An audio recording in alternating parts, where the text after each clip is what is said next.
my fellow DGens. How we doing? I'm Nerd Boy, and you're listening to Dynasty DGens, episode 59. So we're doing the scouting report. I'm sitting down with Dustin at D Unit, not done it. D Unit. Is there an underscore? Underscore 13? Nope, it's just the D Unit 13. All right, man. What's up, D Unit? How you doing? Not much, man. It's good to be back on the pod with you. Going to talk some rookies. It's been a while since we've been on the pod together, so excited to talk some football. I know it's been at least a couple months, and before we switched over to this platform, I think for sure. Yeah. So yeah, I'm excited. Is that denim? No, that's not denim, right? No, it's just like some sort of woven material. Costco. Yeah, you look comfy. I buy all my clothes at Costco. I love that. It's one-stop shop, baby. Pretty much. And we are actually going to be joined by the madman himself, man, the guy that I think has one of the best processes in the game. I always love hearing him talk. I just, it's just always a good adventure talking to this man in general. But this is Mr. Peter Howard at Howdy, PA Howdy, whatever. Howdy, man. How you doing? PA Howdy, yeah. PA Howdy. See, I would have said Pa Howdy. Happy to be here. Yeah, thanks for having me. I'm happy you're here too, man. That kind of stuff. I'm sorry you had a long day today. I've just adventure's a good way of putting it, by the way. Yeah. Sorry, I got a lag here. Like my hamster's run by a hamster in a wheel. Wait, are you still out in Are you still out in Arkansas? Where do you live? In Arkansas? Not Arkansas, right? Or Kentucky. In Kentucky. Yeah. I just feel like I know nothing about Kentucky. I just feel like that's probably internet worldwide out there. You're just dealing with lags and pretty much outages and stuff and dry counties and whatnot. But how you been, man? You told me that you were you stepped away. You haven't been doing much content lately, right? You've been hanging a little bit and living your life. Sorry, give me a second. Well, not you, just anyone expecting my response. I literally found out this was a live because I don't pay attention when I say yes to things like 5 minutes ago. Like I said, my internet's run by a hamster in a wheel, and it's an old fucking hamster. Pardon me. And so it's had better days. And I'm actually just closing my database because that's gonna cause my internet, believe it or not, to run a bit slower. Because I thought it'd be good to have some answers quick, but I think it's going to be better if I can, respond more immediately. And I have taken a step back from content might be the way of saying it, but it's not that. I just got a new job, changing life situation. And the other reason I might be weird today is I'm coming off the back of a 12-hour shift. Like, I'm tired, guys. And I'm having a hard time fitting the copious number of hours I spent on that process you're talking about. On a daily, let alone monthly and yearly basis, into my schedule. So I've just kind of had to take a step back from it. I was never really...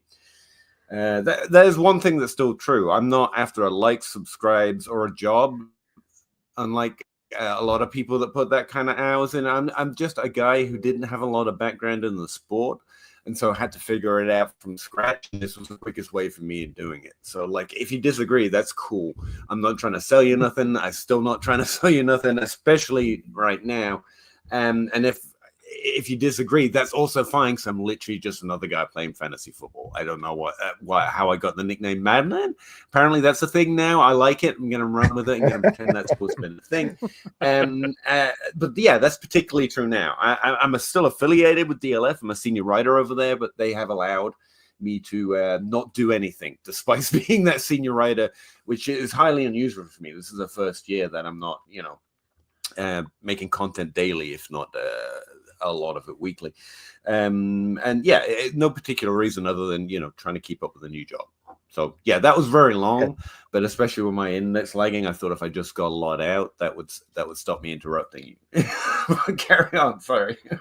Yeah, I mean, I'll let you just go with whatever, man. I know that you had a long day, and I think I just made up the nickname Madman just now. To be honest, I like it. No, that's always been a thing. Cool. Yeah. I mean, it's just your process is interesting to me, and I always love talking to you about it because it's awesome that you just sat down and you studied the game. You had no prior knowledge of it. You didn't have any background in football. You didn't really you weren't involved with it at all, but you've come to this process. You have your own way of doing it, and it's unique. You have good hit rates, and your methods are really good. So it's always nice to just open up that cap and kind of dig in there and just see what you're cooking up, Dustin, what have you been doing in the space so far, man? What have you been up to? I've been working. I've been doing stuff over at the Fantasy Advice Network, so cranking out a ton of articles. We've been trying to hit free agency news within the hours. So, what we had, Russell Wilson and Stephon Diggs signed Monday, and I had articles out Monday night. So trying to get those done. Doing a lot of editing and kind of working with the team over there, trying to get the new writers in and doing stuff like that. I missed the combine this year for the first time in a couple of years. I went out to my best friend's birthday party instead, but looking forward to the draft coming up here in Green Bay. I'm in Madison, so only a couple hours north in 28 days. So I've really just been kind of grinding through content, trying to keep up with the Dynasty, happenings, right? We've had a lot of free agent moves. We still have maybe one or two left to go. Keenan Allen isn't signed yet. Who knows what's happening with Aaron Rodgers? So just trying to keep up with all that news because a lot of that plays a factor into the Dynasty season. Fullbacks matter for Dynasty. Offensive line matters for Dynasty. Offensive coordinators matter. Head coaching matters. So, and then we'll see what happens with the draft because I, like Peter, have a very different process where I think landing spot matters more than anything else and system fit. So I'm curious to see where these guys go and who falls where. So when someone's like, who do you like better, this guy or that guy? I go, depends on where they go. Don't care right now. They're tiered up for me, and we'll see where they go. So I'm interested to see what Peter's take is. I think more than anything that's been true to more than a degree that it used to be. Landing spot. It used to be that the value of a player isn't necessarily dependent on the landing spot, and their talent's going to shine through, but we see that with quarterbacks all the time. We see a talented quarterback go to a not so great situation and they just get ruined. And then we see vice versa. We see okay quarterbacks that are launched into the stratosphere. We see Bo Nix's and stuff, guys that are in the system that show out and they show that they are very capable of being a guy, which, if they landed in New England or somewhere else that doesn't have necessarily a strong rapport with quarterbacks, there could be a good chance they didn't do anything. So, same thing with tight ends. We saw it with Michael Mayer, who was, people's number one tight end after the combine, heading into the draft, goes to the Raiders and is nothing. And then they draft Brock Bowers. Now he's left for dead. And we see it, with running backs and wide receivers to some degree, who go to good places, bad places. I think it all matters. If you're a running back and you go into a timeshare, your fantasy value drops a ton. Yes, your talent will possibly win out, but we all knew that, Rachaad White was not an efficient running back. We knew whoever was going to go there had an opportunity to take over. And then Bucky Irving won people leagues last year because it was a great landing spot for him. Yep. Yeah. So Peter, talking about process a little bit, I know you had a long day. I know that you can just say as much or as little as you want, but talk the listeners and the people that are watching right now through your process. What is the steps that you go through to kind of assess talent in the NFL? For rookie evaluation, it's interesting. I agree with a lot of what Dustin just said, but I'm on the absolute opposite side of a lot of it. For example, from my perspective, landing spot is a completely random variable. However, I do think he's absolutely right to say he doesn't know yet. The draft is the most important key factor. And it's not that the landing spot doesn't matter. I think most of our conclusions from a post hoc reasoning, which made it sound like I have more intelligence than I do. You look back and say, oh, because that quarterback went to this landing spot, he was therefore bad. Maybe could we run the tape back and go back a few years and see history play out the other way? Because unless you can do that, then it's just, oh, that's why he sucked. Oh, that's why he was good. Don't get me wrong, context and looking at a specific player is a little bit more certain than that, especially people that grind tape and just know this game rather than the fantasy game that I play. You can have a lot better conclusions on that. But again, from my perspective, just a guy trying to figure out fantasy football, I think it's more often misleading than it is helpful, especially before the draft, as Dustin was mentioning. But apart from that, everything he said was great. Like, I think it's really good not to have too firm convictions, especially before the draft. It's the most important information. It's the most important factor. Any decent model is going to be borrowing at least 90% of its signal from the draft. And that's okay, because we're not coaches, GMs, and we don't get paid millions of dollars to do this. So, let's calm down and not worry about that. It's fun. Don't get me wrong. I enjoy it too. Always did. And if you have the time, and and you, like me, for the last few years, just really want to set up firm opinions, that's fine, but be ready to be flexible, because the draft should be the most important thing. If you see a player drop by 5 rounds or fall out of the draft or go to a place that's just really going to be rough to be a starter for the first year or two, it's okay to adjust. In fact, I'd say it was essential to adjust. So all of that I agree with, to a certain extent, outside of my, core disagreeing with this core premise there about landing spot. I completely agree. Process-wise, I think my process, and I'm experimenting with my off year, as it were, increasingly on this, I think, especially as fantasy football players, like 70% of the work can be done without having to bleed those hours. Again, if it's fun for you, I've done it. We should all invest as much time as we want to in our hobby, but realize that sometimes we can mislead ourselves by overthinking it, by establishing too firm opinions before the most vital information comes down, and be ready to adjust for that.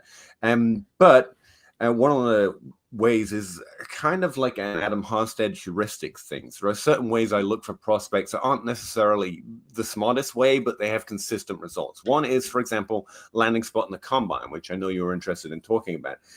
Be more interested in players that other people drastically change their opinion on, or significantly change their opinion on, based on things that are either very hard to quantify how much they matter, or very easy to quantify how little they matter. Combine being how little they matter, landing spot just being intrinsically difficult unless you're very familiar with the game, the team, the coach. There's a lot of work and background knowledge you have to know to be pretty firm in that opinion, which Dustin and others are capable of doing. Me, I'm just a moron. I'm definitely not able to get in the heads of any of these people, and so it's a little harder.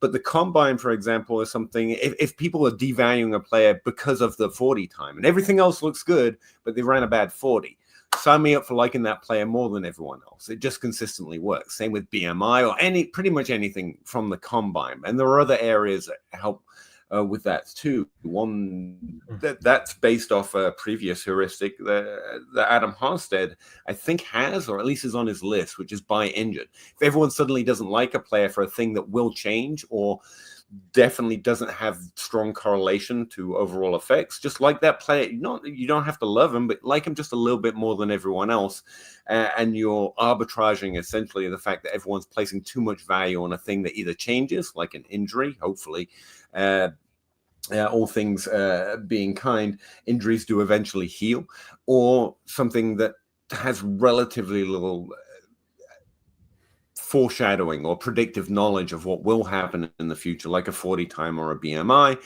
and all of it is suddenly you're putting yourself like more often in the above 50% chance of finding something good for fantasy football, if that makes sense. So my process is mostly trying to funnel myself towards those kind of areas. Outside of that, I advocate for a very simple rookie process before the draft. I've made it more complicated, and there's a bunch of statistics in the database at this point, but that's mostly tracking things down that other people use, because I want to see if that works for me instead, because I definitely don't know the full answers. And so, like with running backs, I try and whittle it down to as few statistics as possible. And instead of thinking I'm going to find something that souls running back, but points me in the right direction of most prospects, knowing that it's going to miss some. And then the second stage is I listen to Zach Reed, I listen to J. Mike Check almost religiously. I advocate for listening. I think they dropped the Hootenanny, or they started to drop the Hootenanny series of listening to tape grinders just work through what they see. None of it makes any sense to me, except for the fact when they get the conclusion and Zach will say, and that's why he's good. I'm like, okay, tape grinder likes that guy. or something, I don't. Yeah, I'm not going to be able to keep up their, own process, but it's good to have another source of information that I don't have the skills for, if you know what I mean. So the second stage is go out looking for confirmation or disagreement, and if I find disagreement, like I don't like a player or I do like a player, and someone else whose opinions very well worked, I trust their process, they have a high hit rate, if you like to say it that way, does, and then I want to dig back in. Did I miss anything? No. Well, just put an asterisk on your opinion there, Pete. Again, be ready to change, because we literally don't know the future. Like when we're all, I think sometimes we forget when we're playing fantasy, we're trying to play Nostradamus. And I think if you just keep that name in your head, like, oh, yeah, literally, I don't know what's going to happen tomorrow. So, yeah, Puka Nacua might be better than he should be based on historical comparisons. Okay, so I don't like him as much as everyone else. But if he falls 10 spots in a draft I'm in, I should probably snag it, you know, even though I don't like the profile. Wish I'd kept that in mind that draft year, because I make that mistake still. But that's basically the process. Find things that I know what they tell me and don't over-exaggerate what it is they can possibly do for me. No statistic, no model can evenly effectively rank players in an individual position for an individual class. So be ready to change, or at least adjust what you think. Now, there are some things that I feel more firm about than others, especially prospects. Like there are some that have always stood out. Again, I'm talking too much. If we go back in history, there's some like, yeah, I'm going to overdraft that guy, I think, or underdraft that guy because I think this is where I'll put my chips. You have to make bets against the group, if you will. They either have to go with the group and just a little bit, but if you're going to go significantly against the group, you have to go in hard. I think that's another part of it. And there was no way in hell I was ever going to draft Laquan Trebo. No, get out of here. You're all dreaming. It's just no. I wouldn't draft him if he fell to the end of the first round. I don't want it. And stuff like that. Like Aaron Jones was just stood out so brightly. I thought I was being gaslighted by the entire community that you can get him in the third round, or I think it was towards the top of the second by the time rookie drafts came around, maybe even higher. But even then, the easy snag. And Stephon Diggs, especially after the draft, and he fell a little bit. It's like I don't care. Stephon Diggs is definitely better than that. Amon-Ra St. Brown. So there have been highlights. And they haven't always been hits, by the way. I'm just naming the good ones to make myself sound good. Because you do miss some of those. But yeah. Process-wise, it's a bit of a mess. But I try. That's why I stick to trying to whittle it down to situations or heuristics that keep me in line. Because as you can see, my thoughts go 9 different directions every time I try and summarize them. But yeah. Someone else say something for a while. I thought one of you guys would be impolite and interrupt me. You just kept not doing it. No, I mean I could listen to you talk about it all day, man. I think it's very interesting, and I think that's important too. You know, I think everyone's process needs to have those check and balance systems. You know, like if I am not good at tape, I'm going to find that resource that I can go back and look at and say, okay, that's the person I trust with the tape, and that's the one that I'm going to go to. And I'm going to get the analytics side of things from my side and put it together with that tape, and we're going to just get it together. And that's how I'm going to come about it. So it's funny that you say this, and I know that you haven't dug really deep into this class at all, but you know, there are guys in this class that are getting, like, if you were tuned in, you saw Xavier Restrepo 40 time was awful, and he was already valued to a degree, and he was hurt, and people are devaluing him right now. By your model, you're in on this guy. Do you have any thought process on somebody like bit more than everyone else? Yeah, somebody like a Luther Burden? Do you have any process when it comes to this guy? Because ultimately he was viewed as one of the top prospects of this class through and through. Like everyone was in on Luther Burden. He was one of the top wide receivers of the class. He was going to be valued that way. And somewhere along the way, the Brady Cook year of missed targets and just difficulty getting the ball past 30 yards, he dipped in value. And now everybody around him in the community is saying that he is not somebody that's going to succeed in the NFL. He's got all these issues off the field. He doesn't work hard. He gives up on plays, this and that. There's a lot of piling on when it comes to this guy. Dustin or Peter, Dustin, I'll go to you. Do you have any strong feelings one way or the other on Luther Burden? I think he's good, not great. And I'll kind of want to piggyback on something Peter said. When you talk about combine and we talk about these, how players are shifting based on those combine scores and combine activities and what does and doesn't matter and where the consensus moves, I think that's where you can grade. So I always like to tier my players, and I think Luther Burden had always been in my tier 2 of wide receivers. He may have moved up and down in that tier, but he's still in that tier. Like, I never jumped him up to like be in there with a Ted McMillan or, a Travis Hunter if you think he's a wide receiver. Like, he was never in that group 1. So for me, it was his value fluctuates, but he's still in that range of wide receiver 2s. And so that's how I look at it. It's like, yes, he may have been, like, you talk about Respro, like his slow forward down when he came out and said I was injured. Like, that doesn't really bother me because you're right. As Peter said, injuries will change and that'll get better. And he doesn't necessarily need to be fast, right? No NFL player is running a straight 40, right? That's just not a thing they do in the NFL. So like 4 times really don't matter. So I generally don't move guys out of tiers. Maybe the top of the tier moves up to the tier, depending on some things. But, when we talk about Luther Burden, he was always in my tier 2, which I have like 5 or 6 guys in there. And I think he's always been there. He's moved up maybe as the 5th guy. He might have been the 3rd guy, and he might be now still the 4th or 5th guy in that tier. But I'm okay. And we're splitting hairs. I think that's the biggest thing with prospects is we're splitting hairs with these guys of it's not like they're good or bad. It's like they're either good or they're slightly less good, right? Like, you're talking about the level of athleticism and the level of production they're going to produce is so minimal. It's not like you're saying he's going to be elite or complete trash. He's going to be either good or slightly less good. And I'm okay. I don't need to split those hairs. I just don't need to do that right now. Yeah, I think there's a lot of good points right there. For one thing, understanding that if you're talking about a guy who's an NFL level prospect, I can't even remember it now, but I used to have this thing where I pointed out how rare it is to be an astronaut and an astronaut that went to space when you look at the level of difficulty just to get in the program and then to get to the next program and then to actually maintain that because the test very regularly and then go to space. And pointed out that the only thing more reductive in terms of the chance of getting there is like the NFL. Like it's so hard. It's really like you're talking about one of the best players in the world at a game.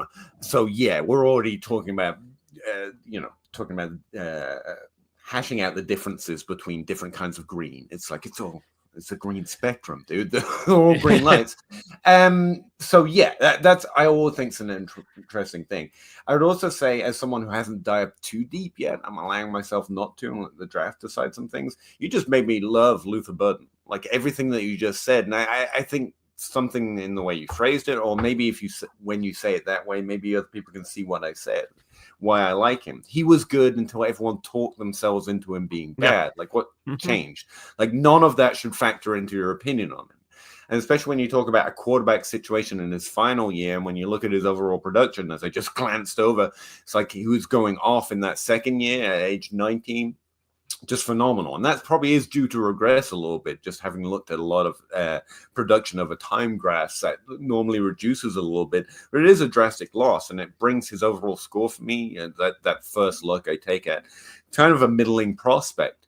But then I hear a little bit of context for someone that actually pays attention to college and watches sports, and like he was good and then had a bad last year. That's really interesting to me. It's like, oh, so those numbers that are overall middling out as prospects probably a little unfair. So I like him a little bit more. And then you talk about other people underrank or lowering their rank because of talk. Like, I don't care what you think about that. Like, what did he do and how other players do previously? He actually probably ranks a lot higher than most would say. And I have no idea where that is at this point. And I don't have exact wide receiver ranks. But like I said, you mentioned tier 2. That's kind of where it was falling in for me. I have rough tiers. But I'm now suddenly much more interested in him, especially if suddenly his draft value in fantasy is less for reasons that I don't, sound fungible. Bad last year and a low 40. I don't care about that at all. That makes him more interesting. I would also say that where he's for his career total in college. He's a high slot, like over 60% of his routes or whatever were in the slot, and his ADOT's below 10, I believe. And that's a really interesting group to me, because one of the processes I developed over the last couple of years where I managed to get hold of route and slot data was players drafted into the NFL in the first 3 rounds. I think I did the calculation of about 34% of them fit into that group. And ADOT below 13, I think, is the cutoff. I can't remember right off the top of my head. And a higher than average slot rate.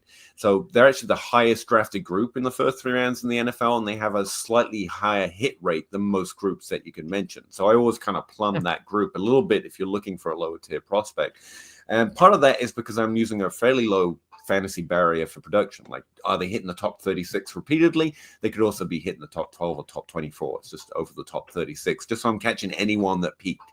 They can as a hit. And again, a slightly higher hit rate in that group when you've got of the 3 of the 4 that have somewhat significant sample sizes anyway. Part of that is because you've got Tyler Boyds of the world. They're just supremely good in that middle area of the field. And so you get some top 36 seasons. But that's better than complete miss. And not saying Burden definitely is that, but you've got a safer floor with a more consistent hit rate. That makes him interesting too. I almost did that in less than 10 minutes. Look at that. That's a real interesting topic, because when you talk about that slot, majority slot routes and a low ADOT or ADOT around 10, like that's a huge hit rate. I think that's part of the issue we see in the NFL with fantasy football is a lot of fantasy football minds want to take guys who are only going to be top ends. They want the boom or bust. This guy can be a game changer. You know, they want the Devin Achains. They want the Xavier Worthies. They don't want a consistent guy. They want the guy who's going to score them either 40 points or 0 points.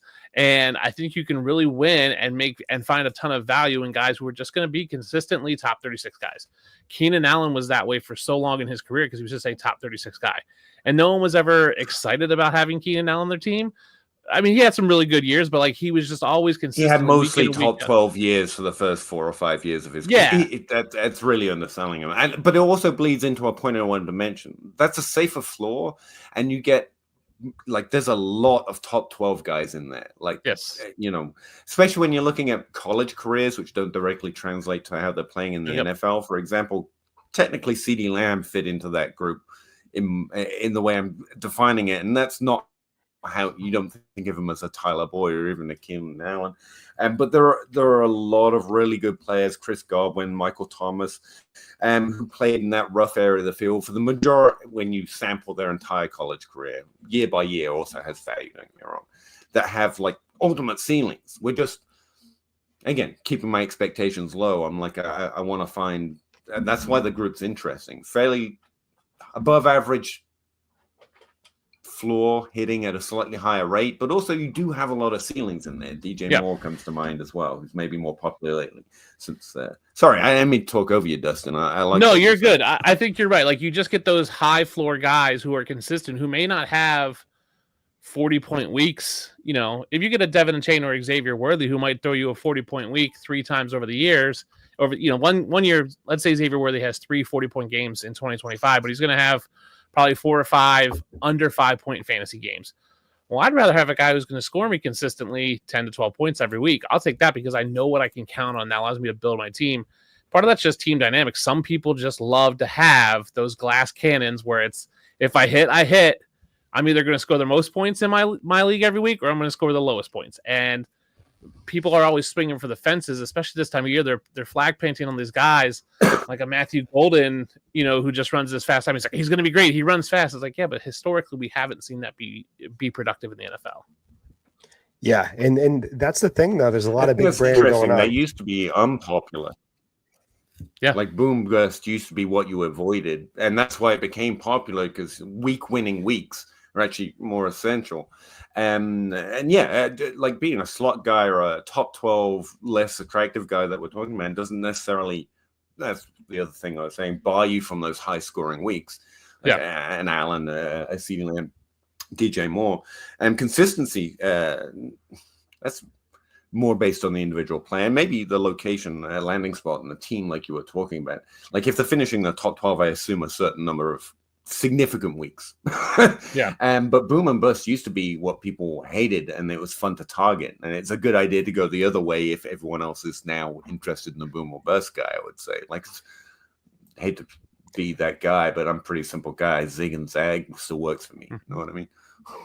Yeah. I think you have to go against, if it is always the consensus like that, people are trying to big brain these guys, and okay, the slot usage is there, but they're not accounting for the fact that the slot usage is necessary when you have a quarterback that can't throw, and you want to put your guy in a position to get the ball the most and the easiest way possible. But there's a lot of different factors that go into that, and before you assess that, you have to look at the full picture, and it's not always easy, especially when you're looking at a lens maybe a month before the draft, or not everyone's plugged in and they're not watching tape year round and stuff. They're not following college football, so it's tough. The Matthew Golden thing is fun to chart, because I do a lot of analytics on the side, and then I watch tape as my process. It's a good blend of both. Matthew Golden's analytics are the worst I've seen in a long time.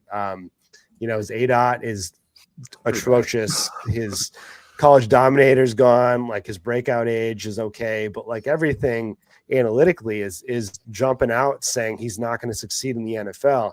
And if he does, he'd be an incredible outlier. Dustin, do you feel a certain way on Matthew Golden? Because I can't see the vision. I don't value him where people are valuing him currently. I mean, I don't see it. Again, I'm more of a, where is he going to go, and what's that team dynamic look for, right? If he goes to Buffalo, can he be that guy for Buffalo? I don't know. I don't see a lot of great landing spots for him. When you look at his college production, I mean, solid, consistent production, 7 touchdowns, 6 touchdowns, 9 touchdowns on 2 different teams, from Houston to Texas. Some teams will love the deep ball. If he goes to the Saints, heck yeah, I'm firing him up, right? Because that's what they're going to do. They're going to huck it, chuck it down there to Olave, him, and Shaheed. That's just what they do. If he goes to a team that dinks and dunks, then I'm not really buying him. So I think it's going to be a matter of, he has to fit the dynamic of a team. Man, that team on the Saints would make Derek Carr viable. Carr look really good, yeah. He's always, so Derek Carr always looks like the QB1 of the league for like 4 games a year, right? Yeah. Like, there's always that stretch of time where Derek Carr reels together like 2 or 3 like QB1 games, and you're like, well, this is the time. This is it. Here we go. There's always a massive sell Derek Carr window throughout every fantasy season, and I'm here for it. I know it's going to happen again. He's going to get those bombs, and Olave's going to go on concussed for a couple of games, and he's just going to be a massive sell. But I would like that. I mean, Matthew Golden over there would be fun. It would fit their dynamic. It's very on brand for them. I know, Peter, you're probably looking at his numbers right now, and through your small assessment over there, what do you think of Matthew Golden? I mean, yeah, Ted Ginn was a really good NFL wide receiver. He's a terrible fantasy receiver, but he's a really high drafted, great NFL. Like, he had a hell of a career, and I always like to point to him as, remember, we're hunting something different. Like, he had an amazing NFL career, in my opinion. Helped a lot of teams do a lot of great things. I think got to a Super Bowl at least once, and he was part of that run. I don't even see, like, his career ADOT is like 11. I don't like anything about his statistics profile. I'll be willing to listen to, again, like you say, if his tape's great and stuff. But no, I don't. It's like career target share is like 16%. The lowest I can think of from any conference is like 19% for the average success, and that's significant. Like, it's hard to include him in the variance in the average and the significant variance, but. He did what a pretty good college player would do on that team in that role. Just to get mentioned in the conversation for the NFL draft, that should be probably a barrier. Like, I don't see anything that makes him stand out. That doesn't mean he can't do great things for fantasy, and definitely doesn't mean he can't have a great NFL career. But I'm less than interested, is I guess what I would say. Yeah, I mean, right, he could be a Ted Ginn, a Deshaun Jackson, right? He could be those things, but those are the anomalies in that group than anybody else. Yeah, and it's hard when I have would these say conversations. Deshaun Jackson is the anomaly in that group, but yeah, yes, you could. Yeah. agreed. I mean, he was playing at what 140 pounds every. There was an interview that he took, I think, years after his pro career, and he was listed at 150 pounds, I believe, or I don't have the number up right now, but he's like 160, and he said he was playing 20 pounds under his listed weight his entire career. Like the dude was built like a 19-year-old kid coming out of swimming practice, like he's just like stick. And honestly, I don't remember what his 40 time was, but he is an outlier. He is like the complete definition of an outlier. Yes. And Matthew Golden would have to be in that mold to find success. And I'm not saying he can't, but it's like, I don't bet on outliers. I don't, especially if they're going in the middle of the first round in Dynasty rookie drafts. Man, yeah, funny Deshaun Jackson agreeing with you. Like, sorry, carry on. I met Deshaun Jackson at a sports bar outside Philadelphia, and they were like, "Oh, Deshaun Jackson's here," and I was like, "Where?" And they're like, "Right here." And I'm like, literally looking past this kid who was Deshaun, because I was like, "There's no way this is a professional football player." It was just like this. Is this Deshaun Jackson's nephew? Like, who is this guy? Like, I'm like, oh, that's Deshaun Jackson? I would have never picked him out. If you lined up everyone at the bar that night, and there was probably 50 people, he'd be the last person I would have thought was a football player. Yeah, there's I can't remember who it is. There's an analyst that what I was going to say is go ahead, Peter. Sorry, go for it, man. I was going to say I was enjoying agreeing with you, and I think our conclusions are coming to the same place, but for different reasons. For a start, I don't think he's an outlier or would have to be an outlier because of his size. Like, if anything, you just made me like him a little bit more. I just don't think that's the way it works, especially, again, if you get into the NFL. I think he's past that test. Well, honestly, to get this far into his college career. Don't tutu Atwell me, although that worked out pretty good too, relatively. Deshaun Jackson isn't an outlier because of his size, and neither would Matthew Golden be. Matthew Golden would be an outlier because he was not particularly exceptional at producing in college in the role he played at. His size that's not why I mentioned him in that category. I don't know how much you still want to talk about that, but you mentioned the combine, so I thought I'd bring that up. Like, that would be the one place we're disagreeing with the exact same conclusion. Yeah, the size doesn't factor for me. Yeah, I'm not good at quarterback assessment. I think that's probably the weakest link in any rookie content that I provide. I think so when I go through a process of evaluating a quarterback, I look at their entire college career. I look at the variables attached to it as far as their system that they're in. They hit the transfer portal. Are there different players that are coming in and out, like different OCs, coaching trees and stuff like that? And then that really tells the story of their highs and lows, and did they actually develop, or did they just have situations change so that they actually, had big years and stuff? So when I look at this class, I view it as like in that lens of, okay, did Cam Ward develop into a very good quarterback, or did things just play out so that he had that skill set and that he could put up those numbers? I think he is a decent quarterback. I think that he is going to be a decent NFL quarterback. He is my QB1. Is that different for you, Dustin? Do you have somebody else in that range? I know that you wait for the draft, but I think it's just set and dry that Cam's going before Shedeur Sanders or anybody else. Yeah, I mean, I think Cam's going to go 1 overall. So he'll probably be my QB1 in rankings at post-draft. I'm not sure I'm taking him at the 101 in rookie dynasty drafts. Tennessee is not a great landing spot for him. They don't have a great core of wide receivers. For me, I look at some of I obviously try to be balanced. I try to watch film. I try to look at the analytics. But for me, especially with quarterbacks, this is one thing I missed about not going to the combine this year. I love just hearing them talk. And so now I've been watching a lot of interviews because I want to get a read for their personality, because more than any other position, that personality matters for quarterbacks. I really fell in love with Drake May last year, actually at the draft, when I saw him interact with other people at an event where he was just like, you could tell he was a leader. I liked Will Levis because when he talked, people listened, compared to someone like Bryce Young. When he was talking, no one seemed to really care. You just said that command of the room. I think there's certain people who need to be leaders, especially a quarterback, and there's certain people that haven't, certain people that just don't. And so I think you can gain a little bit from that. And you don't get that all the time unless you have the access. So I try to watch, instead of game film, I'll try to watch post-game interviews. I'll try to watch other interviews they do around college. What are other teammates saying about them? Because if they're a leader, that can translate to players doing better.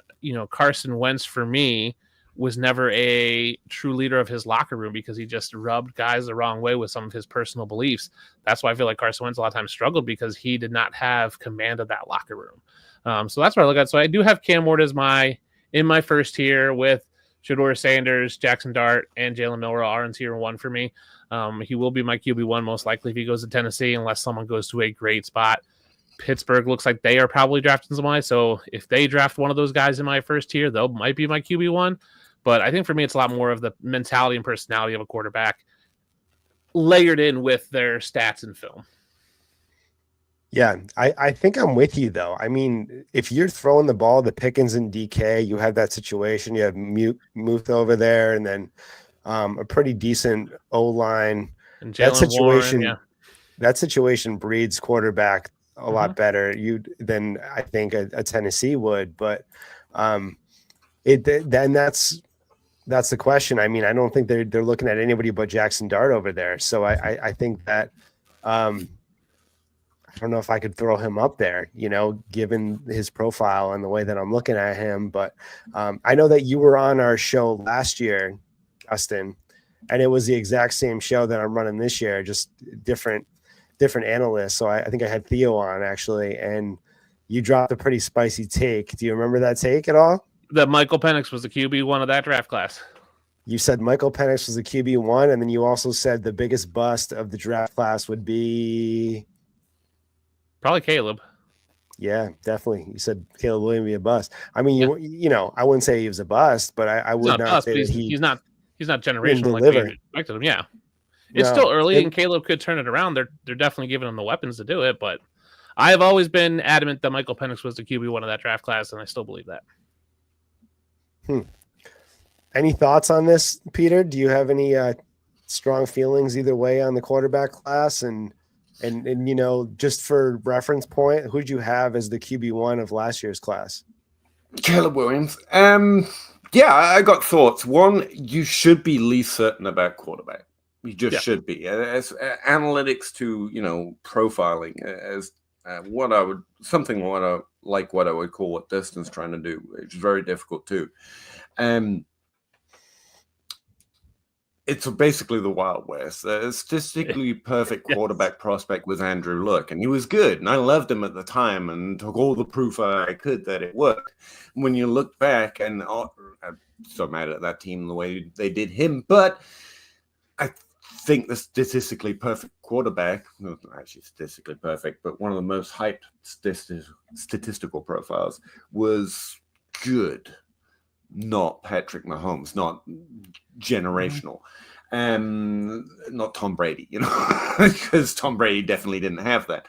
I think it's the area we should have the least certainty. However, having said that, there are some things I feel fairly certain on. I'm talking about the after, therefore, because kind of reasoning, like the leadership quality stuff. I stay really far away from that. One, I'm not sure I understand any of them. Two, I don't know I believe it.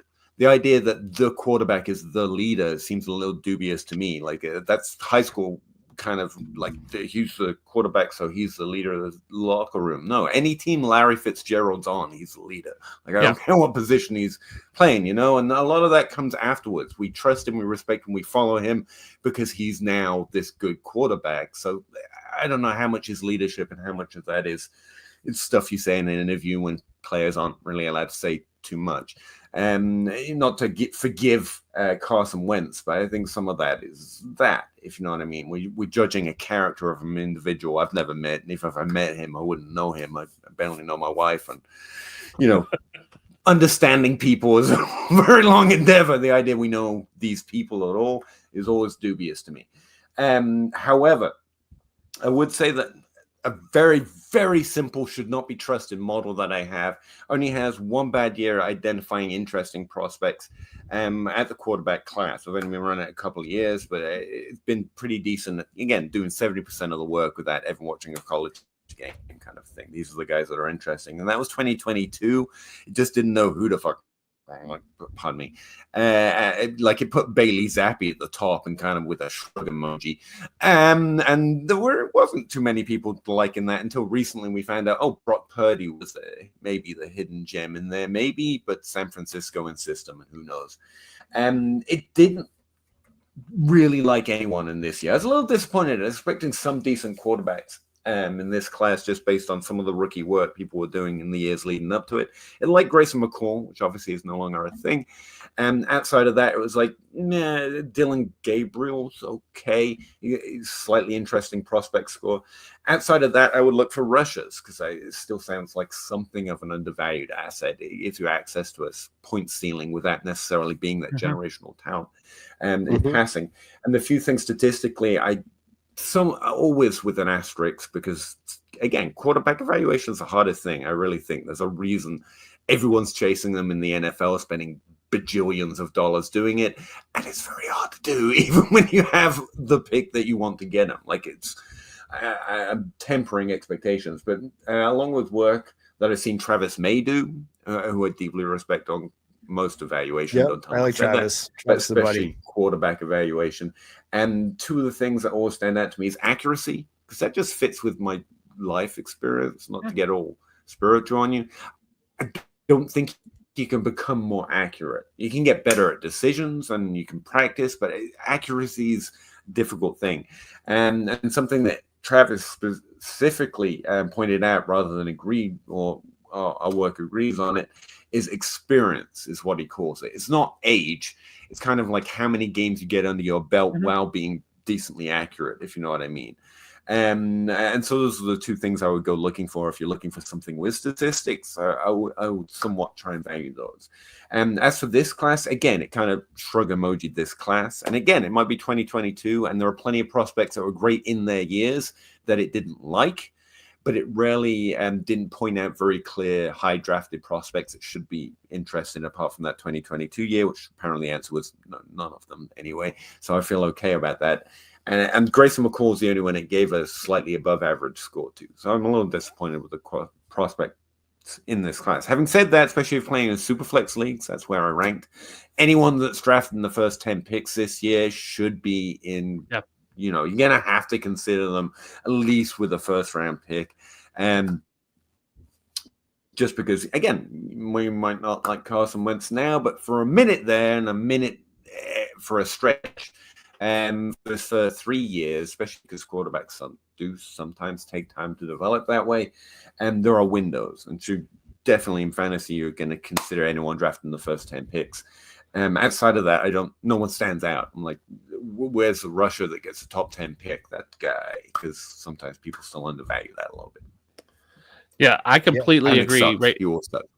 Right. Anybody that's drafted high and who's going to get a chance to start for Superflex leagues, you have to draft early, just because even if they're a bad quarterback, teams will roll them out there for a season, right? That's just what they do. NFL teams are slow to admit they're wrong, so they will roll out a bad quarterback for 2 seasons. Very rarely do you see a quarterback come in and have a bad first year and then be done. Usually unless there's a coaching change, like in Arizona with Josh Rosen. So you're going to see that. I mean, if you're talking about rushing upside, you could look at like a Riley Leonard, maybe has a slight rushing upside, but he's just, has inconsistencies in his years, just played, didn't play, played, didn't play. It's just, who knows where he goes, right? And you can talk about, people love Joe Milton because he can throw the ball 800 yards, but he can't throw it accurately. So it's like, you can want all those upsides you want, but there's just something about that opportunity that, if someone's going to get an opportunity, if they're drafted in the first round, if they're going to get the opportunity to start, I'm going to take them. I'm going to have to take them in Superflex leagues, because having started quarterbacks, no matter if they're bad, they're still going to be worth something in a Superflex league. I mean, if Jared Goff can be a solid investment and actually turn out to be pretty good for a couple of years there, then you don't overthink it. Yeah. I think that Milroe has the upside of, he reminds me of an Anthony Richardson, like obviously very raw, very untouched potential. I actually had a profile series that I rolled, and I did touch on him when I sat down with Matt Waldman, and Matt Waldman loves him. I trust if I talk about quarterback assessments, I trust Matt Waldman a lot. I went out of my way to listen to his because Richardson was really interesting from my perspective prospect because the rushing is just there. He's a phenomenal. If he was a running back, he'd be a phenomenal rush. It's just there. It's very clear. He didn't pass enough in college for me to not like his accuracy. Like there's a certain number of times someone has to do something before you can say you can be even 13% conviction that we can have with rookie prospect statistics, whether it's good or bad. He literally didn't pass enough. He passed as much time. He passed as many times in college for his entire college career as most prospects do in their first year. Like he didn't pass. But if he is accurate, like that's everything, that would be phenomenal. And so, that was one year like Matt Waldman came up and just really liked what he saw on tape. It's like, that's not something I can have an opinion on. Let me go find. And I deeply re-listened and listened to that. And I like, again, Zach Reed from the Dynasty Dummies podcast and J. Mike Check, I pummeled them with questions, which their answer was, I didn't see it. And because I was looking for anyone that could have an opinion on that and feel confident. And Matt Waldman was really interesting. Are we still kind of in the we don't know phase with Anthony Richardson? I'm not sure where the quote unquote group is on that. I think we are in the we don't know, if he's good or not. But I think we're in the for fantasy, you have to bank on him because of the rushing upside. Right. I think at face value, and I have a Discord that is a bunch of trades, and every once in a while when I have free time, I'll look into it and I'll check it out. And people are getting Anthony Richardson for a late second right now. Like that's the value that I'm seeing of him, and I think at that value, if you can, if you're in a super flex and you can get Anthony Richardson for a mid. I would sell him for. I would buy him for an early second. I don't even know if I would. I don't even know if I would bite on a first at this point. But like, the ceiling is incredible, and I can't shake that. At his age, I just feel like he's going to have more opportunity, just like we see with Justin Fields and these guys getting that opportunity again, even after they're kind of claimed dead at a point in time. The rise of quarterbacks, especially nowadays with, Sam Darnold getting the bag and Geno Smith getting traded, getting the bag. And these guys, we saw Mac Jones be okay last year. The rise of the quarterback happens, whether you like it or not, whether you think they're good or not, they still get opportunity in the league. It's a downtrodden position. Unfortunately, it's hard. I think that goes together with Dustin's valuation of something I'm always going to dismiss because I can't. Like Geno Smith's second coming, if you will. It's like second chance. Like we don't get to see history replay out 7 different ways to find out, but it's clear and it's obvious when you think about it. Just a little bit. Like I think all of us playing knows this. Like in a different time, on a different game, if things break just slightly different, or landing spot, which is the part that Dustin mentioned that I think is key, like you get a completely different outcome. We never know, and so we have to draw the conclusions we have to draw. And I think that's really interesting when you think about, especially in the Superflex, the variance or the value that can have to a fantasy team, especially when the value starts dropping, as you're talking about. It's always interesting. I mean, a little bit against the other way from the market. I have to go too hard unless you have a very strong opinion on a player, whether it's Sam Darnold or Anthony Richardson's always interesting. Well, and we saw the same thing. You're talking about Geno Smith's research, and we saw it with Sam Darnold last year, right? Goes to a system and a coach that is good with developing quarterbacks with 3 really good pass catchers and Justin Jefferson, Jordan Addison, TJ Hawkinson makes all the difference, right? Geno Smith goes to Seattle where he's got Lockett and DK Metcalf, and eventually they add JSN. What's Geno Smith going to be for the Raiders this year? I don't know. What's Sam Darnold going to be for the Seahawks now that they just have JSN? I don't know. That's the hard part. When you talk about Anthony Richardson, he's only thrown the ball 348 times in the NFL, and he has 393. He still hasn't thrown it enough, by the way. 393 times in college. Last year he played 11 games and only had 200 and some odd throws, and so We don't know. We just don't. We have no numbers. We just don't know. And that's the difference between, and I think that's the big difference between evaluating these prospects as NFL players versus fantasy players. Because as much as Anthony Richardson may not be a great NFL quarterback, for fantasy, because he rushes, because that is such a cheat code for fantasy, he has more value in fantasy than he does in the NFL. And because a team, the Colts, drafted him high, within the top 10, they're going to give him this year and probably next year before they move on. So for your dynasty team, he has value because he is going to be a starting quarterback. There's only 32 of them in the NFL. There's only about 60 that get starts every year. So even if you're the worst quarterback in the league, if you're Cooper Rush and you're starting last year and you're the starter, he has value for fantasy. Is he a really good quarterback in NFL terms? No. I mean, in compared to the rest of the NFL, no, he's still a good quarterback compared to us, but he is not a franchise-winning quarterback for an NFL team, but for fantasy, he has value. And that's where I think people get lost, is like Trey Lance is the other big name where we keep talking about when we talk about these situations and landing spots and, stats. I'm completely out on Trey Lance. I think he's done, but there's still people that are still holding out hope because of draft capital, which I think is a faulty term to follow. At this point, like, it's been years he's been traded for third-round picks. He couldn't beat out Cooper Rush for a starting job, but people will still give you something for Trey Lance. I don't know why anybody is giving anybody anything for Trey Lance in Dynasty Leagues right now.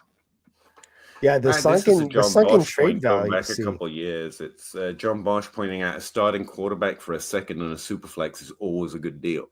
Always. I think the market's caught up with that a little bit, like getting Tom Brady repeatedly year over year just to have a quarterback and a superflex to win. Not that he wins it for you, but you have a quarterback who's actually pretty good. And for a second is always good value, rather than taking the gambles on these Rosen or Yep. Maybe they're much better. And I think there is some value, not to interrupt you there, buddy. I know I did, sorry.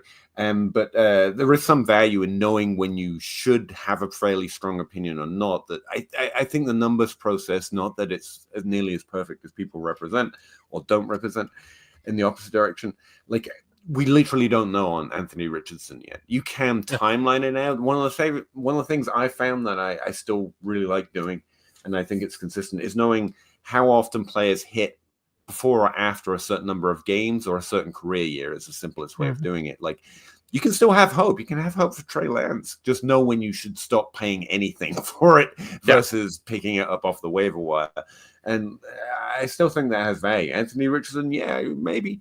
Trey Lance, that we're using that nasty word that's definition changes at this point, but we're talking about outliers, things that are very unlikely to happen, but could. But don't spend stuff on it. Don't bleed your draft capital on second round picks for these. Maybe they get a starter role versus maybe they're not as good. Like an Anthony Richardson for a second is an absolute steal, whereas maybe Rosen rises from the ashes to become great. It's a terrible spend of a second round pick.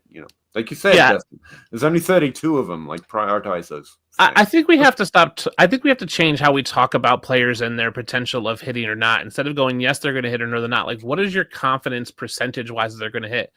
I'm still 50-50 on Anthony Richardson. I am 95 on Trey Lance. 95 he's not going to hit, and 5% chance he is. So you have to. I think we just go hit or no, yes, good or bad. There's this range and it shifts. So Anthony Richardson's 50-50 for me this year. And 3 games in, he might be 70% chance he's not going to hit, and 30. Like, it's gonna fluctuate, and that's where you have to value and go. And even with your draft picks, hey, is the second round pick? What's my percentage that I think that pick is going to hit? If it's the same or more than the guy I'm trading away, that's where I'm going to make the trade. Yeah, and that's always how you should assess it, right? I think that's excellent, Dustin, by the way. And I also would say the other point that I think Zach Reed might make it a point like this is to point out that someone like Anthony Richardson, if he's playing in the starter, there's always above 50% chance he can above 50% confidence he can have an above 50% confidence that he has a game that makes more people, not everyone, but more people buy in, because he can always rush for 200 yards in any given moment. And so you've got an above 50% chance that at least there's going to be a better window. I think that's interesting for someone like him as well. Sorry, Karen. let me ask you guys though. I mean, you think that Anthony Richardson is safe? Does Daniel Jones have any chance of taking that job from Anthony Richardson if he struggles a little bit? This is the best quarterback that he's had behind him so far in his career. I mean, it's dude. You can't, well, come on. What are we gonna say? Who has he had behind him? All right. Flacco's well, better than Daniel Jones. And to both, I would say, I would view them both as a different way. If they go to either one, then it's not to take the job. It's because they're just done and they want to play out the season more stably. Like that would be the way it would happen. I think they're both at level playing field at this moment. I can't say that Daniel Jones or AR-15 is the better quarterback. I haven't seen enough from Anthony Richardson to say that. And I saw Daniel Jones do okay at some point in the NFL. It was fine. Fair. You know, like fantasy-wise, he was fine. I've seen more from Daniel Jones than I've seen from Anthony Richardson in the NFL so far. So it's not even like, do I feel one way or the other? No, but I think there's a very real chance that Anthony Richardson might not even be the starter week one if camp plays out that way. I don't know how secure that job is, but I agree that a second on any guy is money. I bought Jared Goff for a second. His first year in the Lions because he fumbled and he was awful, and everyone's like, okay, this move to this team is going to be awful for his value. He's not going to do anything, and then Ben Johnson came and boom, we saw the rest, and now he's worth a mid first, I think, at this point, especially in this class with no quarterbacks available. So yeah, I think you always buy like Sam Darnold, for instance. Like, what would you buy Sam Darnold right now in a superflex league? I'm a proponent that backups. I'll send a 3rd round pick for backup, and that's a trick I use in my dynasty league. Sunday mornings when my guys are scheduled out and I can move them in my IR and I free up a spot, I'm always picking up backup quarterbacks in a superflex league because I've been able to pick up Colt McCoy's, and then Kyler Murray's going to be out for 3 weeks, so you can sell him for a third. If you could pick up a 3rd round pick off waivers, you'd pick them up all day. Right. And that's what backup quarterbacks are always going to be off waivers. So I would give a 3rd for Daniel Jones. If I had a late second, I could probably be convinced to do that. What about Sam Darnold? Quarterback right now, with his new contract is always interesting. Yeah. Sam Darnold, I will pay a second for easily. Yeah. Would you, if you had the 112, would you send that for Sam Darnold? In a superflex league, if I need a 3rd quarterback, yes, I would probably do that. Peter, would you buy Sam Darnold in a superflex right now? What team's he on now? Seattle. Just to reiterate how little I was. He's on Seattle. He signed a 3-year deal. I think a quarterback with a path to starting in a superflex league should be worth mid-second or lower. A starting quarterback like Anthony Richardson should be day one. It's easily a second or above for me. And if you keep those margins, you're going to be slightly above the crowd when it goes too low, if that makes sense. Yeah. I think Sam Darnold is in the mix to start. I think Sam Howell has a outside shot, but I think it's Sam Darnold's team to start. So I think he's the locked in week one starter. Does he keep that job for a long time? I don't know. And I would also say with quarterbacks, beware the draft. It normally happens with running backs, but every now and again, there's like, oh, they're going to try this guy at some point because they drafted him late 1st round, and suddenly there's less certainty. But, like a mysterious Michael Penix who got drafted by the Falcons, even though they just signed Kirk Cousins to $1 bazillion. Yeah, we won to that draft class, by the way. I was looking at our old podcast, right, and you were on, I think, this time last year, and we were talking about. It's funny that we brought up Darnold, and we were talking about Sam Howell, and we were talking about how much we like Sam Howell's game. Yeah. Peter's gone. I'm gonna wait for Peter to get. Oh, Peter's back. All right. He's like, we were talking about Sam Howell and how it was Deshaun Watson was struggling a little bit, and I think I asked. We all went around the room and we said, "Would you rather have Sam Howell or Deshaun Watson?" And every single one of us said Sam Howell, and it looked like that was the wrong choice for a while. But I think I'm still standing on business and saying Sam Howell clears Deshaun Watson, and I would rather have him now, currently. right? Listen, everyone wants Jameis Winston. Sam Howell is just Jameis Winston, but younger.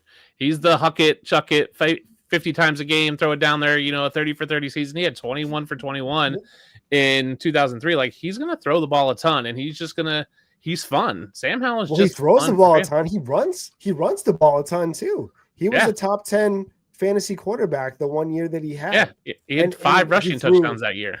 He threw like 20 interceptions. I'm not sure the number. He threw just under 4,000 yards in 2023, 21 touchdowns, 21 interceptions, 48 rushes for 263 yards, but 5 touchdowns. He was QB 12 that year.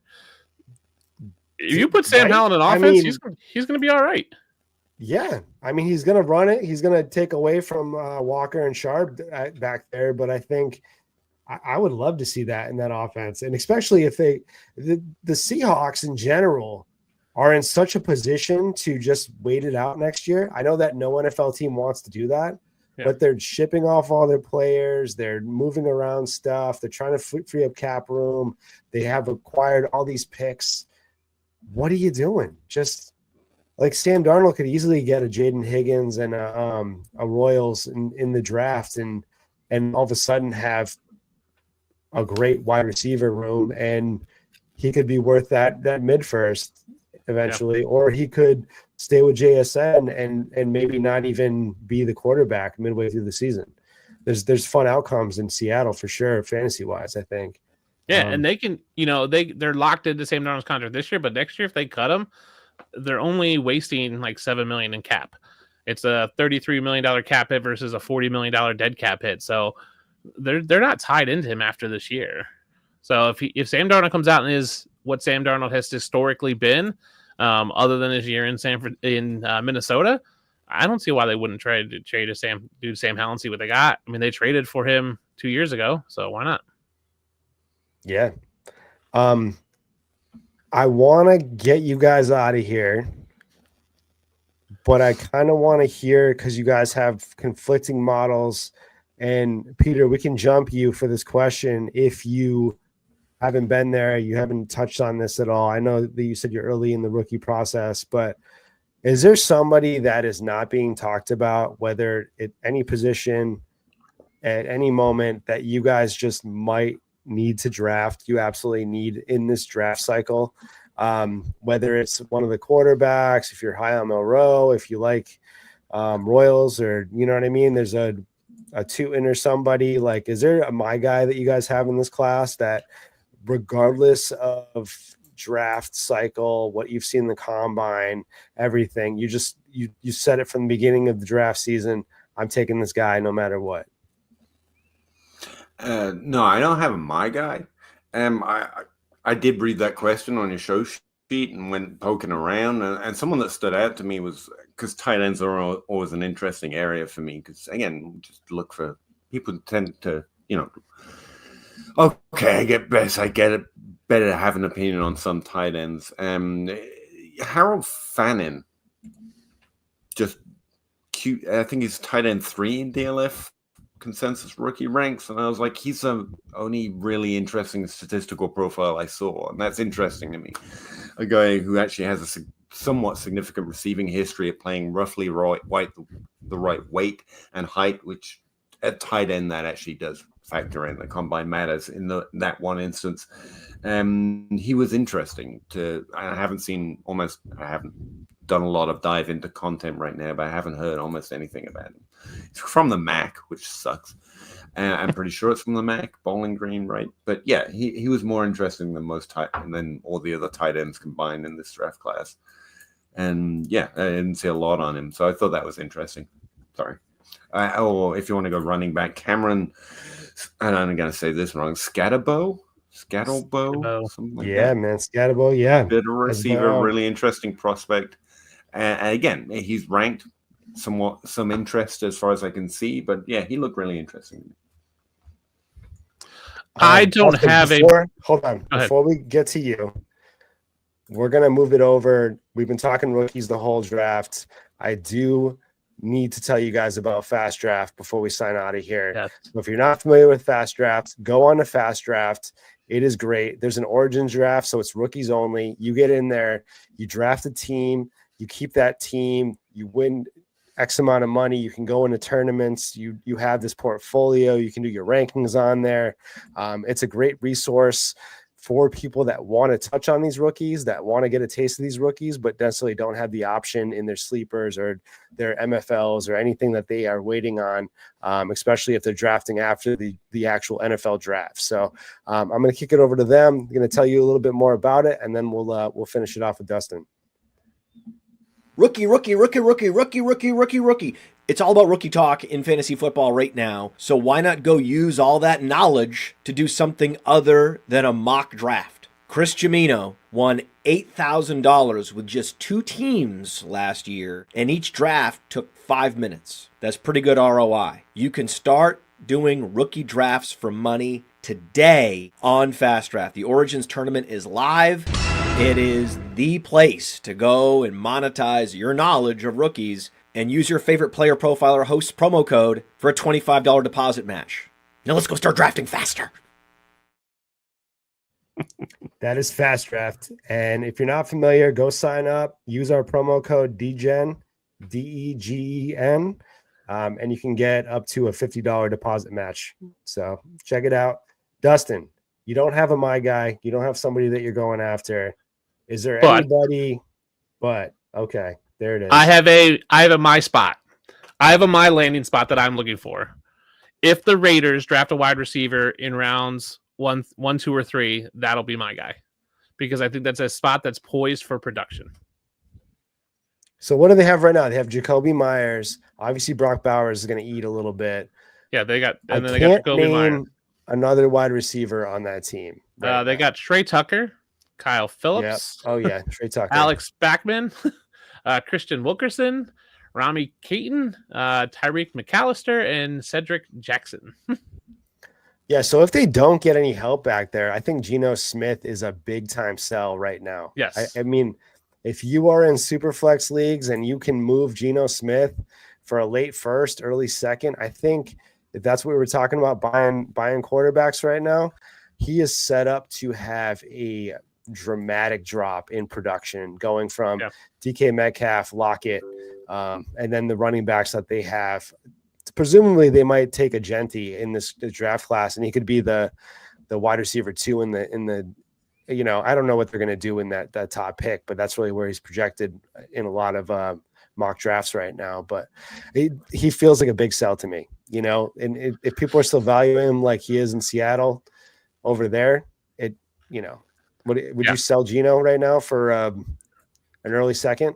Oh, I'd probably want a little more. I'd probably hold out for till the draft, because I think post draft you can sell him for more. Sure. Because they could take 6 and take Tet McMillan. That's what they could do. They could take 37, which is the 4th pick and the 5th pick in the second round, and move back up in the first and get a Luther Burden or one of these other tier 2 wide receivers to go with a Genti, and then I'd be okay with Geno. Yeah. Dynasty Dave's in the chat. This has been a great show, guys. Thank you, Dynasty Dave. I appreciate you, brother. Appreciate you guys listening in. Before we get out of here, Peter, do you want to drop any content you have? I know you're doing stuff for DLF. You've been on the low, but anything that you have coming up or anything that you want to plug, please do.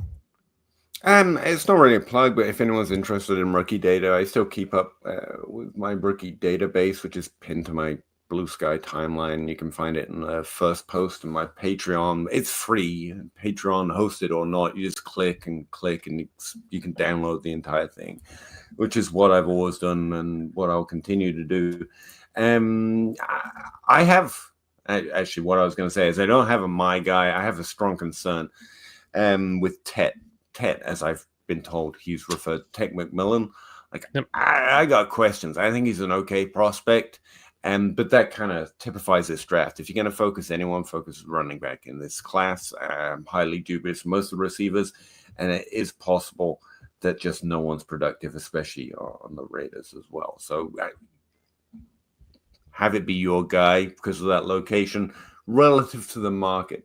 Yes, relative to the market. Yes, I will. I will agree with that. It'll be relative. I'm not going to overdraft him for that, but if he's sitting there at 106, 107, after the top quarterbacks are gone and Genty's gone and Hampton's gone, I might take him as the first wide receiver off the board, but not until middle of the first round. When he's probably going to go top 4 or 5 in most drafts. Yeah, I mean, if we see these running backs going, sorry, go ahead, brother. No. I was just going to say that's about what I can think that I haven't said already. So that was my sign up. Thanks, by the way, and it's nice to see you again, Dynasty Dave and Jamie. The other comment that I saw when I clicked over. Technically, when you think about it, Kentucky has the only bourbon, not just the best. So that's true. Got to be from Kentucky, baby. Yeah, I'm just to touch on Ted. I think I'm with you guys. I don't know if I want to take him over 3 of the running backs in this class, and I would probably easily take a Cam Ward if he goes 101, just because of the value that you see in superflex there. So I think he's being mocked as the 102, 103 in most drafts. I don't feel good about that. You're not going to get a top tier wide receiver. Honestly, the top tier wide receiver in this class might be in the 3rd round. I'll just say that. I would have to look at my chart again. Could be late. But as far as I remember, there have only been 2 draft classes that have produced 2 or fewer wide receivers with multiple top 12 seasons.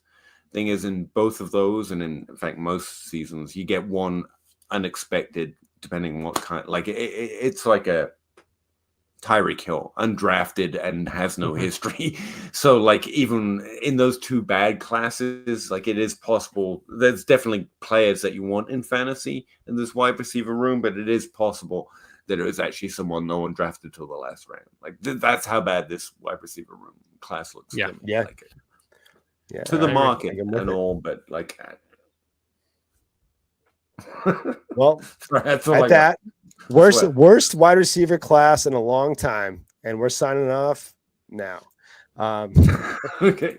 If you guys are not following Dustin, follow Dustin on X at DUnit13, and then Mr. Peter is PA. I'm just Howdy. PA Howdy everywhere. I don't know. Howdy. It looks like I just got tired right in my name. Yeah. That's pretty much go to Blue Sky to follow that man, because he's not much for the X world anymore. Yeah, I've got on there, and I check in, but unfortunately, and again with my life situation, I'm not checking in nearly as often as I used to be. So my Discord or Blue Sky, I tend to check first. That's what I tell people. But like I'm on there. Yeah. You can follow him PA Howdy anywhere, baby. That's the same thing everywhere. That's one thing I can say. I got universal. Right. Just one name. Don't confuse people with 7 names. I'm that smart. I got one last plug. Scott Fishbowl Fantasy Cares. A lot of the live draft locations came out.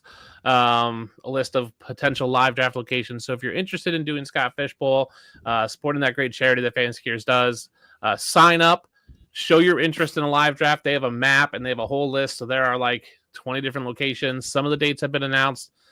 Pretty much if you live anywhere where there's people, there's probably a live draft within 2 hours of you. So show your interest if you want to get Scott Fishbowl. I know we get closer to Scott Fishbowl and people are like, how do I get in? If you sign up for a potential live draft, that's a good shot of getting in, and they're a ton of fun. Yep. So check out Fantasy Cares on all the socials. Go to scottfishbowl.com for Scott Fishbowl 15 this year.